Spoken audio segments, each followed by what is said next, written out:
In 2023, man now comes up with artificial intelligence and a chip that can be planted in the brain to break the curse, to subvert the limitation that God put in Genesis chapter 11.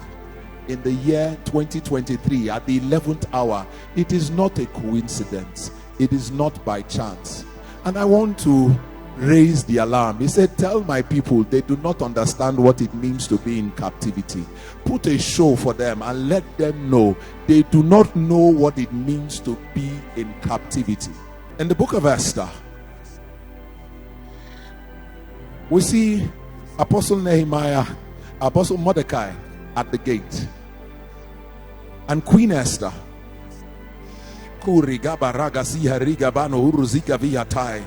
Queen Esther received her silver dress. You see, silver is a color of redemption. She was redeemed from poverty, from being a nobody, from being an orphan, and she was made a queen. Isn't it beautiful? We've been made heirs of righteousness. We did nothing. Christ died. We said a prayer that cost us nothing. Some of us even grumbled into the prayer. We didn't really mean it, you see, but we noticed some of us, something changed the next morning. We couldn't quite smoke anymore. We didn't like anything. And we called God, and God answered faster. And then we knew something. My garments have been changed. I look nice. This is silver. I am a child of God. I am blood bought. I have right health. I have divine prosperity. And sister, you do. And Esther was having fun. But you see, there was a fellow, a spirit, possessed a man called Haman. Several years ago, the father, the king of Israel, had dealt a devastating blow to his ancestors. They were almost completely wiped out, and he carried a grudge. And this man had finally found himself at the court of the king. Nehemiah was a righteous man, an apostle as far as I'm concerned. The way he lives his life was amazing. I mean, would you, if you were the one staying at the gate, you got your niece to marry the king, and you came back to that gate, they would have asked, who is her father? Let him receive a dowry. He stayed at the gate. He took some serious insight and self-sacrifice to be that man. And he stayed there. But there was a battle unfolding that he was out of his league. He was righteous. Remember, he fasted with sackcloth. Nothing happened. You see, there's a battle in front of us now that all the prayer warriors of the order that we have cannot change. They have no power in this place. Why? Because the battle is not a fight of power. It is a fight of influence and relevance. And here comes a vengeful spirit. Possessed the man of Haman. And he plays the game of influence. And he understands that with the king, what matters most is what benefits the king. And he says, there are certain people in this land, it will benefit this kingdom greatly if these people cease to exist.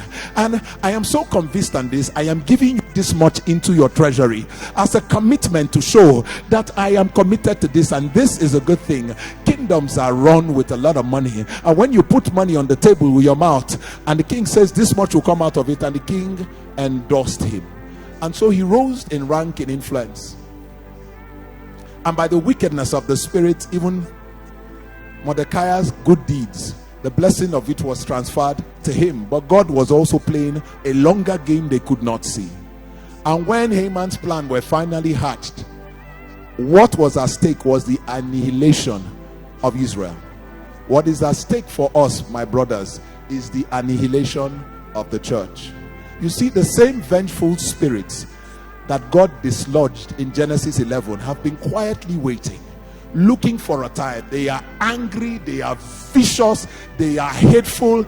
They don't want to dominate you, they want to end you and every last one of your seed. And so they have been working behind the scenes, whispering to geniuses, making billionaires and millionaires, whispering to politicians and giving them power and enabling them rise to offices that they cannot ride in exchange for favors they were going to call. And so, like Esther, Haman has arisen in our generation, and he is coming for us. The enemy is at the gates.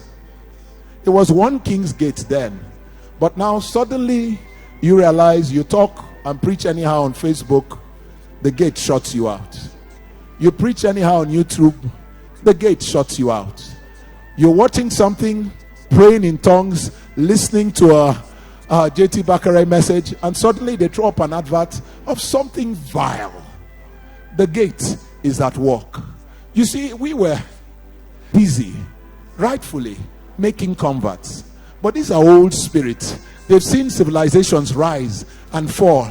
And they say, save your convert.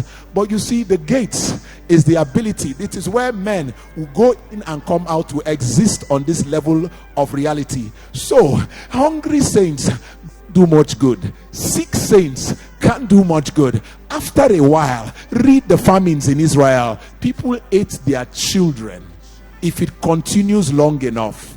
So we are trying to win men. They say win your men. They will hinder you when they can, but if it comes too much, they will leave you. They possess the gates that control humanity's life.